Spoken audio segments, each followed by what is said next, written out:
yididiilaha iyo rajada cusub ee Soomaaliya ayaa abuuray baahida loo qabo maalgelinta mashaariic ballaaran oo ka qayb qaadanaysa bilicda iyo dib u dhiska dalka. Muqdisho oo aan hore looga baran nidaamka guriyeynta ee casriga ah ayaa dadweynuhu bilaabeen inay ku tartamaan helitaanka guryo bilicsan oo ku yaala deegaan wanaagsan oo xasiloon. Salaam Somali Bank oo 7 guujirsay sanadkan ayaa isaga oo la jaan qaadaya baahida dadweynaha waxa uu maalgeliyay mashruuc deegaameedkii ugu ballaaraa ee abid laga hirgeliyo Soomaaliya. xaafadda Daarusalaam waxa ay in ka yar 7 kiiloomitir waqooyi uga beegan tahay garoonka ciyaaraha ee Stadium Muqdisho. Wadda laami ah oo dhawaan xariga laga jaray ayaa Daarusalaam ku xirta jidka warshadaha. waxaad ku dooranay deegaankaas dul sare oo aad hawadiis u fiican tahay waxaana gadaal naga xiga wabigii iyo beerihii waa green area waxaan ugu dooranay halkaas inaan bulshada aan uga sameeyno deegaameyn cusub ama guryo cusub waxaan ugu dooranay wasaas. halku dhigga xaafaddu waa iibso deegaan ee ha iibsan guri taas oo aan caddayn uga baahnayn qofka gala Daarusalaam. nuxurka halku dhiggu waa in Daarusalaam ay kulmisay dhammaan adeegyadii ay u baahnayd magaalo oo aysan ku koobnayn daboolidda baahiyada gaarka ee qoyska. kulay waxay ila agtaa meel aad u wanaagsan saxadeedana aad u wanaagsan tahay meel lagu noolaan karna ay tahay xagga hawada nadaafada caana fresh waa helnaa ukun fresh ah helnaa wax walba adiga waa aragtay meeshaan deegaankeeda si aad ayanaga noo cajibso kulay aadan uga raysan. naqshadaha kala duwan ee dhismaha ayaa ah waxa ugu horeeya ee indhahaagu ay qabanayaan marka aad gasho xayndaabka xaafadda Daarusalaam. waxaana dhismaha mashruucan oo ay fulinayso shirkadda Buruuj uu ka kooban yahay 2 waji.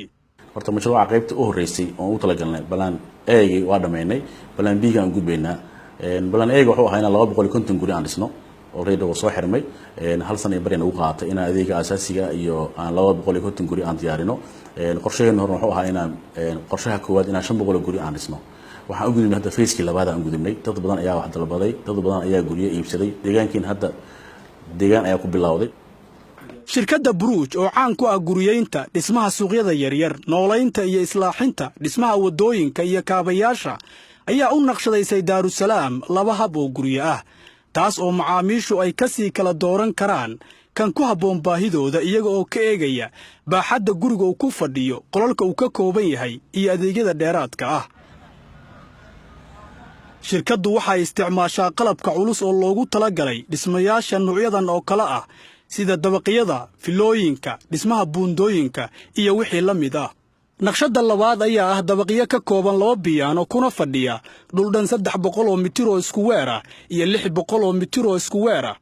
adeegyada u gaarka ah dabaqyada waxaa ka mid ah family hall iyo inay leeyihiin qolal service ah oo dheeraad ah. xaafadda Daarusalaam waa deegaan loo dhammaystiray adeegyada asaasiga u ah magaalo. waxa ay leedahay iskuul u gaar ah oo lagu dhiganayo systemka loo yaqaano A-level-ka ee Britain. manhajka iskuulka waxaa ku jira xifdinta Quraanka Kariimka. sidoo kale xaafaddu waxa ay leedahay isbitaal weyn oo loogu talagalay inuu qaabilo bukaan socodka lehna qayb jiif kaas oo ay ka howlgalaan dhakhaatiir leh takhasusaad kala duwan. waxa uu leeyahay deegaanku koronto ka jaban sicirka caadiga ee Muqdisho inteeda kale. tardiimooyin waaweyn oo lagu geedaamay doog iyo ubax ayaa ku yaala bartamaha xaafadda taas oo u furan dadka degan xaafadda.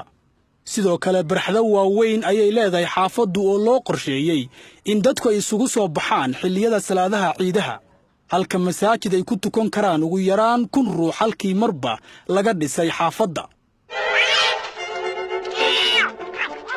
dhanka kale carruurta reer Daarusalaam waxay heli karaan beer loo naqshadeeyay loona qalabeeyay iyaga taas oo ay yaalaan qalabka carruurta ay ku ciyaaraan iyo dhammaan agabka maaweelada.